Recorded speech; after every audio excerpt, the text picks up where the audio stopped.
برا حکیم اللہ محسود ملک میں اور بیرون ملک خودکش حملوں میں مصروف ہیں اور متعدد بار انہوں نے ٹی وی پہ آ کر بھی افغانستان میں خودکش حملوں کی اور پاکستان میں خودکش حملوں کی ذمہ داری قبول کیا. مذمت کرتے ہیں ان کی؟ میرا خیال ہے کہ جو میرے علم میں بات آئی ہے وہ یہ ہے کہ باقاعدہ ان کے ساتھ مذاکرات ہوئے ہیں اور انہوں نے قبول کیا ہے کہ پاکستان کے اندر کوئی حملے اس قسم کے نہیں کیے جائیں گے، بلکہ کس نے مذاکرات کیے؟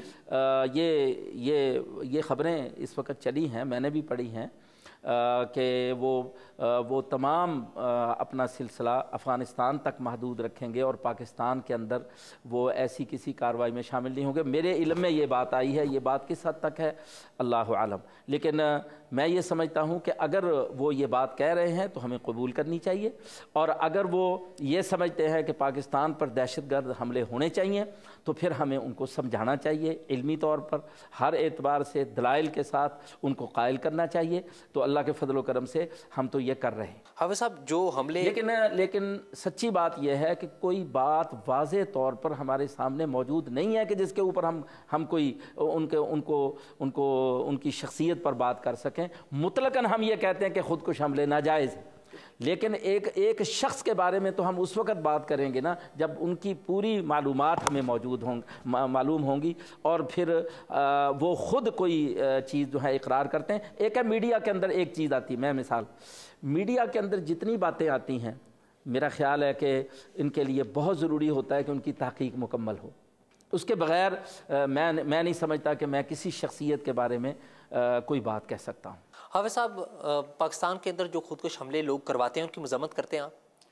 میرے بھائی کیوں نہیں کرتا، یعنی پاکستان کے اندر جتنے خودکش حملے ہوئے ہیں ہم نے اللہ کے فضل سے کھل کر ان کی بات کی ہے، اور ایک دفعہ نہیں بار بار یہ بات کی ہے.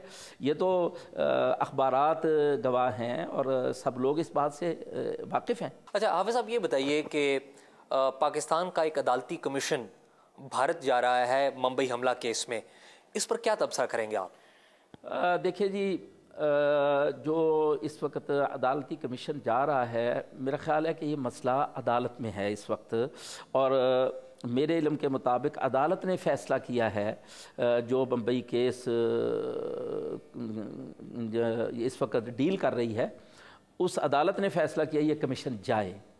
چونکہ یہ عدالت میں مسئلہ ہے تو عدالت بہتر سمجھتی ہے، ہمارے وکلاء اس کے اندر انہوں نے بات کی ہے، لیکن اگر عدالت کوئی فیصلہ کرتی ہے تو ہم اس کے اوپر کوئی بات نہیں کرتے. تو حافظ صاحب عدالت کے اندر جو چارج شیٹ پیش کی گئی آپ کے لوگوں کے خلاف، اجمل قصاب کے خلاف بھی، ذکی الرحمان لکھوی کے خلاف بھی، اس کو تسلیم کرتے ہیں آپ؟ دیکھیے جو چارج شیٹ پیش کی گئی ہے، ایک ہے کہ انڈیا کی طرف سے جو بھی چارج شیٹ آئی، ڈوزیر آئے، الزامات آئے، ان کو تو ہائی کورٹ نے مکمل طور پر ایگزامن کیا ہے، کیونکہ آپ کو پتہ ہے کہ اس میں بہت ساری نظر بندیاں ہوئی تھی، میں بھی نظر بند ہوا تھا. تو 6 ماہ یہ کیس جو ہے وہ عدالتوں میں چلا ہے، ہائی کورٹ میں پھر سپریم کورٹ میں. باقاعدہ ہائی کورٹ کے فل بینچ نے یہ رولنگ دی ہے کہ جماعت الدعویٰ یا اس کے کسی رکن کا بمبئی اٹیک سے کوئی تعلق نہیں ہے. یہ باقاعدہ یعنی یہ فل بینچ نے یہ فیصلہ دیا.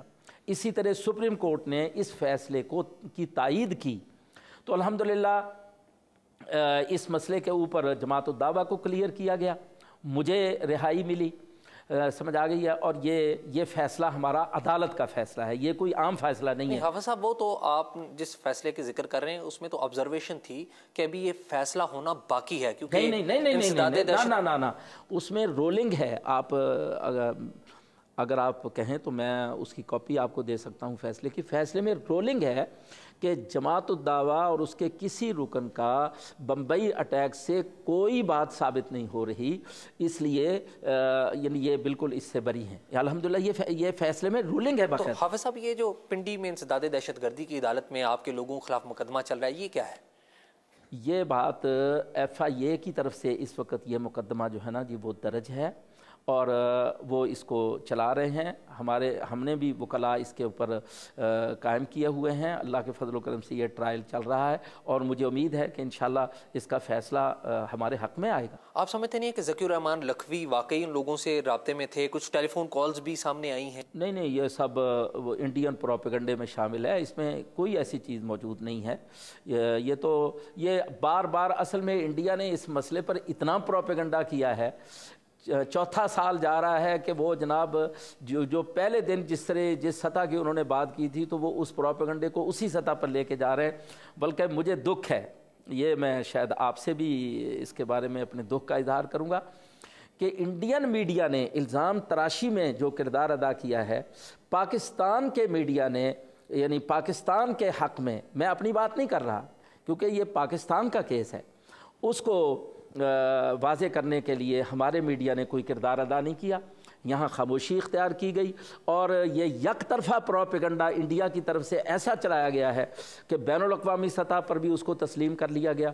جبکہ عدالت, آپ دیکھیے, ہائی کورٹ کا فل بینچ کہہ رہا ہے کہ جماعت الدعوہ کا کوئی تعلق نہیں ہے. خود ذکی الرحمان کا نام یعنی جو اس وقت چیف جسٹس تھے ان کا, وہ اس بینچ میں شامل تھے.